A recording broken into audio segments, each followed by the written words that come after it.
Good afternoon. Phil Lindemann with your Krystal 93 News for Mountain Comfort Furnishings and Design. For the first time this summer, local fire danger is high today in Summit County, and you can blame the deadfall. It's drying out faster than everything else. The grasses that have been so lush here, they're starting to dry out at about 8,000 feet. That's going to creep up to our elevation within a couple of weeks. But if you've been in the forests all here, it is lush and green and beautiful right now. That was Under Sheriff Peter Haynes.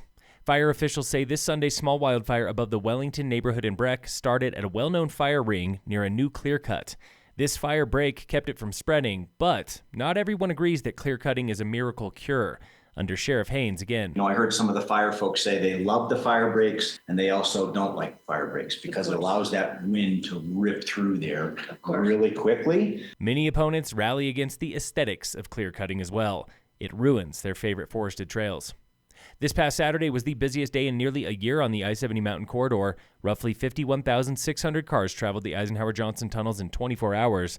That's an average of 2,150 cars every hour. Summit County Sheriff made just one arrest this July 4th for menacing and domestic violence. No tickets reported for illegal fireworks.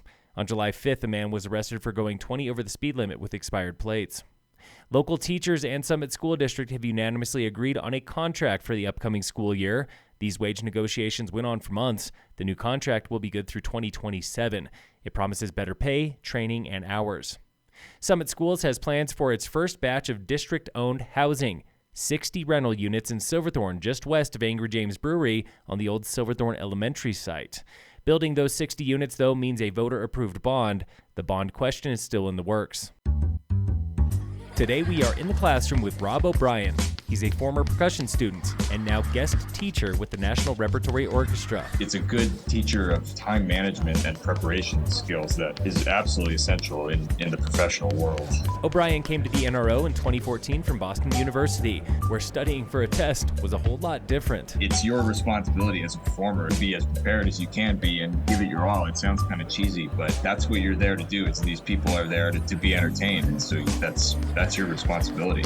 He compares the NRO to a pop quiz with an audience. These are the hard parts, the important parts we need to cover. Where you learn, practice, and perform new music almost every day for 8 weeks. But, you're with motivated young professionals and students who everybody kind of feeds off that motivation together. O'Brien landed his first professional gig 4 years after the NRO.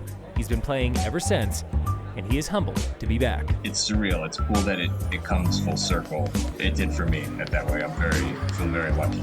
Thanks again for going in the classroom. Proudly presented by Heavenly Times Hot Tubs and Billiards and the Summit Foundation Bright Futures Fund. In sports, the Rockies play the Reds today at 5:10. And in local sports, Race 3 of the Mountain Goat Kids Trail Running Series will be in Frisco next Tuesday, July 16th. You can sign up through Town of Frisco. Phil Lindemann, Krystal 93 News.